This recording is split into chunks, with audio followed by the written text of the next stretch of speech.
Keon Johnson for a three. He misses it. Rebound by Grimes. He gives it to PG. PG with the ball. Gives it to Tyrese Maxey for a three. And he makes it. Put the threes in the trap. It is 103-103. Oh, my goodness. When you talk about an entertaining game, when you talk about a game that could go either way, 11 seconds left in the fourth quarter. We got that guy, Keon Johnson. Wafford with 5 seconds left. Wafford driving. He's going to give it to Keon Johnson for a three. He's going to brick it. They'll put back. And he gets it in. I don't know if it's at the buzzer, though. Is it at the buzzer? I don't know if he got it.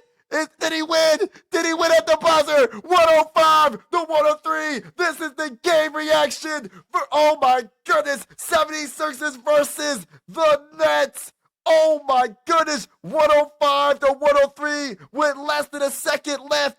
That guy, Nick Claxton, was clutch when it counted the most. And I'm saying this because I'm a diehard Sixer fan and I want Cooper Flagg.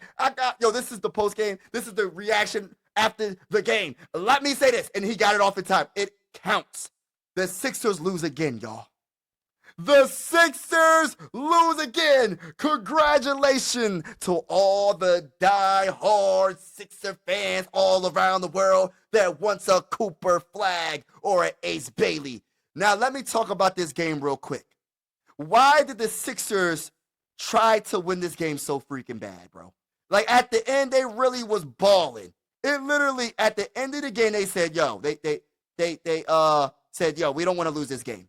We don't want to lose this game because we don't want the Sixer fan base to think that they're going to get a top 6 pick in the 2025 NBA draft. But it didn't work because Nick Claxton was very clutch when it counted the most with that put-back midi off the backboard or whatever. He got it in. Got the shot in. Now, player of the game is Nick Claxton, 23 points. No, not 23 points. Cameron Johnson, my bad. 23 points, 7 of 17 from the field, 8 of 8 from the free throw line, 4 rebounds, 3 steals. A solid player, number 2, right?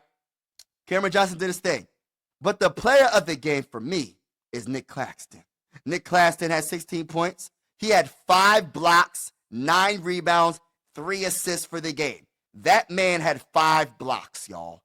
I just want to put that out there. Now, I don't want to talk about anything more about the Nets. It is what it is. Let's talk about the Sixers real quick because this is a Sixers channel. And, by the way, hit the like button, hit the subscribe button if you haven't already. It's definitely going down. I do play-by-play for the Sixers and the Phillies. Y'all know the vibes. All right, so anyway, let's get to the game. All right, so Paul George, 15 points. That's his average. Paul George is going to get you 15 points every single game. That's a good thing, right? Talk that talk, Mike. Talk that talk. We playing basketball. If you're wondering why I'm excited, and I'm going to tell you why, because we are going to talk about one of the greatest players of all time in NBA history, Julius Erving, and what he said about Joel Embiid, what he said about Paul George, and what he said about Tyrese Maxey. The big 3. PG, Joel, and Tyrese. Now, get into this game. Why did the Sixers play so dang on good at the end? I don't know why. I don't even care because they lost anyway. But Tyrese Maxey with 31 points was balling. He was 5-11 from the 3. He was 10 of 23 from the field, 6 of 6 from the free throw line. He had 2 rebounds, 5 assists. Joel Embiid had 14 points, 7 rebounds, 5 assists. Not impressive. Kelly Oubre Jr. started. That's what it really was. Kelly Oubre Jr. started to get in his bag. Kelly had finished with 14 points. He also had 5 rebounds, 1 assist, and playing pretty good defense, 7 of 16 from the field. Quentin Grimes had 16 points. He was making some threes. He was 3 of 6 from the 3, shooting 50% from the 3.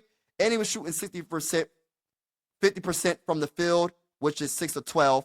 And 1 of 1 from the free throw line, 7 rebounds, 5 assists, 2 steals. Yeah. The bench, I'm not going to talk about it. Doesn't really matter. But my goodness. I mean, the Sixers almost messed it up for us. And we're also going to do a draft simulation. We are going to do a draft simulation. But I had to talk about this game real quick. They did take the L, but let's get straight to what Julius Erving said. It's enough about this. Enough about this game. We already got the results. The Sixers did what they had to do, and that's lose. And I don't mean that to be disrespectful. I don't mean to be funny about it. They had to lose. You know what I mean? They had to lose. Now, let's get to Julius Erving. Julius Erving, what did you say about Joel Embiid? What did you say about Paul George and Tyrese Maxey? Now let's get to it.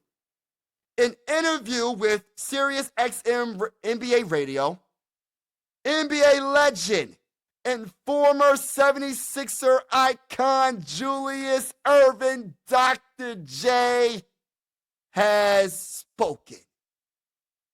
He gave his thoughts on Embiid, questioning whether the big man could be the franchise player the 76ers need in order to compete for NBA titles.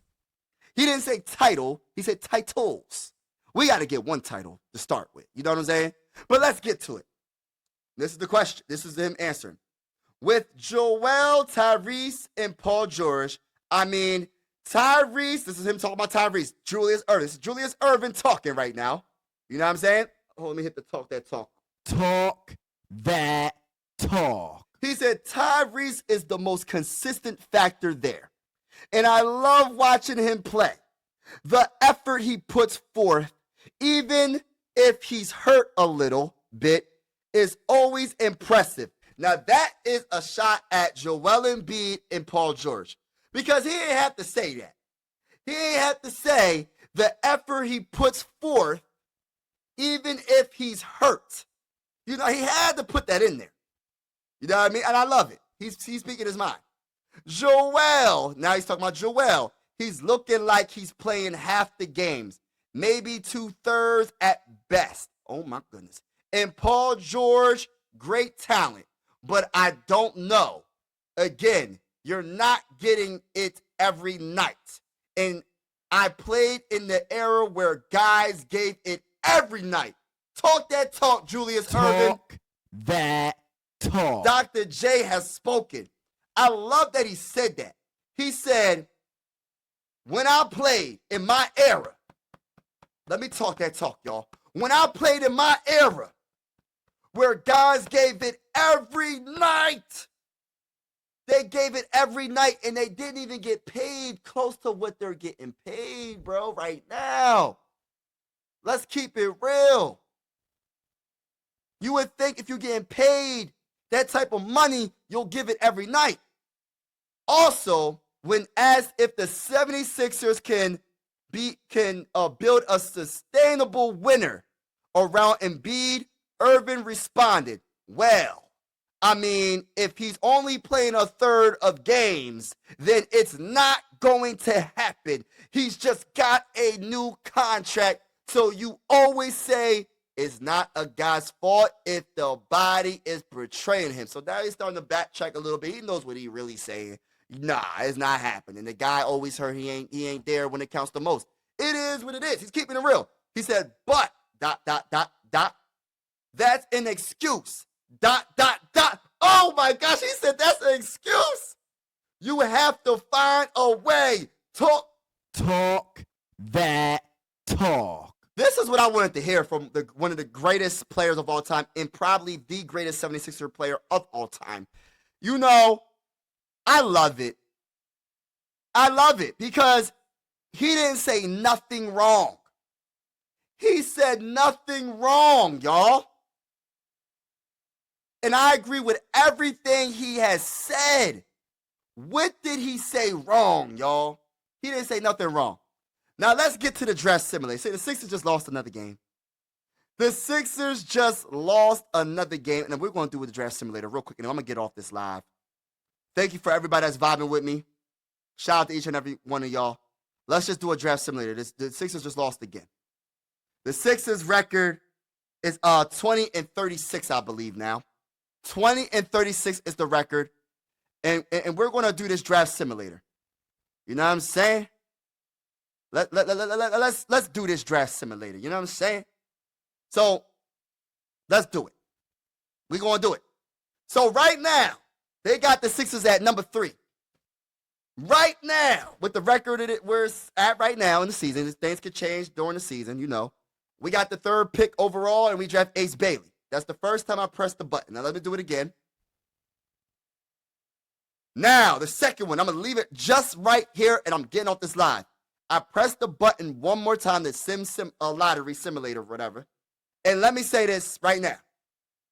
If this happens, ladies and gentlemen, boys and girls, the Philadelphia 76ers in the 2025 NBA draft select Cooper Flagg at a Duke, small forward, power forward, and he can play point. 6'9" Cooper Flagg is 205 pounds, only 18 years old, averaging 22.3 in points, 8.8 in rebounds, and 4.5 in assists, and 1.4 in blocks, and 1.8 in steals. He plays on both sides of the ball, and that's what I love. Can I talk that talk, ladies and gentlemen? Thank you for vibing with me, each and every one of y'all. And as always, hit the like button, hit the subscribe button if you haven't already. God bless and have a wonderful night. Be safe this weekend. You know, it's Saturday night. Enjoy Sunday into the beginning of the week. Peace out. I'm out. I'm out. Peace. Mike Sports Vibes, thank you for vibing with me. Yeah. Mike Sports Vibes, thank you for vibing with me. I'ma talk that talk about the Sixers and the Vikings. I'ma talk that talk about the Sixers and the Vikings. Let's go. I really do this. I'm a hybrid fan. I'm a stand-up man. Yeah. They be hating on the squads, but they really a fan. I'ma talk that talk about the Sixers and the Vikings. I'ma talk that talk about the Sixers and the Vikings. Let's go.